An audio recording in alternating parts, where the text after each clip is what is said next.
এর আগের পর্বে আমরা দেখেছি গুজ্জেশ্বরী মন্দির ও তার গড়ে ওঠার কাহিনী।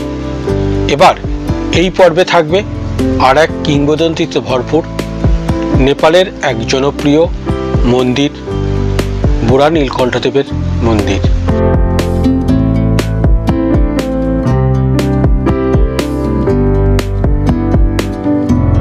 এবার আমরা চললাম সেই বুড়া নীলকণ্ঠদেবের মন্দিরের দিকে। মন্দিরটি ত্রিভুবন আন্তর্জাতিক বিমানবন্দর থেকে 10 কিলোমিটার এবং থামেল থেকে 9 কিলোমিটার দূরে অবস্থিত।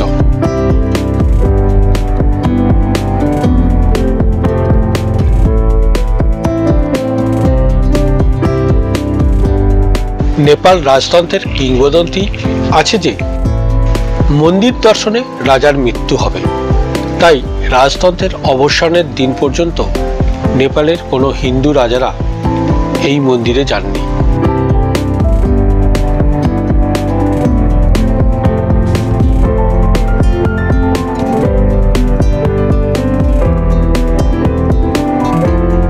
বুড়া নীলকণ্ঠ মন্দিরের প্রবেশের পথ।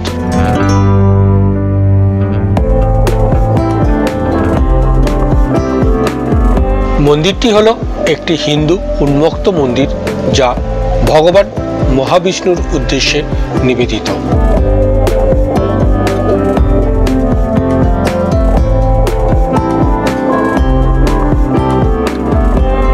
কাঠমান্ডু উপত্যকার উত্তর প্রান্তে শিবপুরি পাহাড়ের নিচে এই মন্দিরটি অবস্থিত।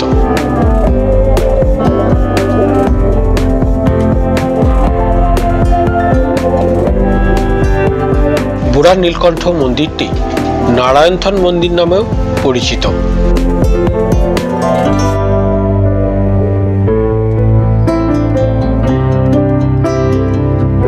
বহু বিস্তৃত এই মন্দির প্রাঙ্গণ। এই মন্দিরটি হিন্দুদের জন্য একটি পবিত্র স্থান হিসেবে বিবেচিত হয়, আর তার সাথে সাথে বৌদ্ধদের কাছেও এটি একটি পবিত্র মন্দির।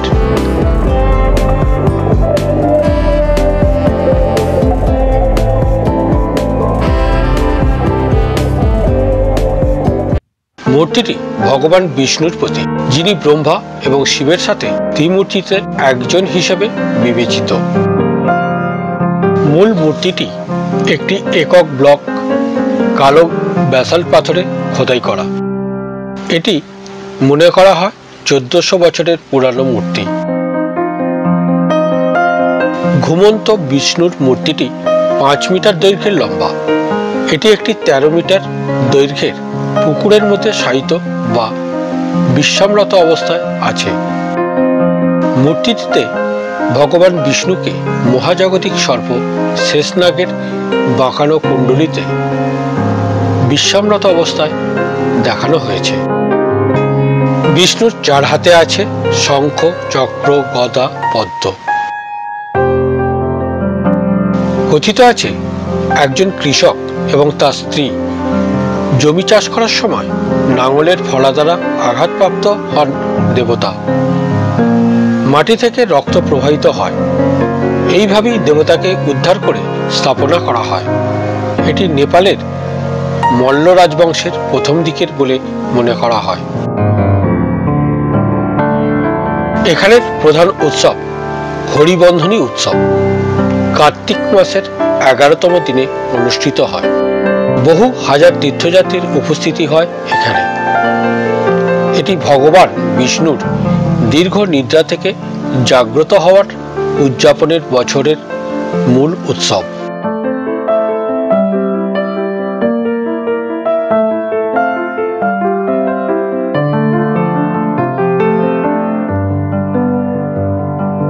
তা আজ এই পর্যন্ত। আবার দেখা হবে পরের পর্বে। ততক্ষণ ভালো থাকুন, সুস্থ থাকুন। নমস্কার।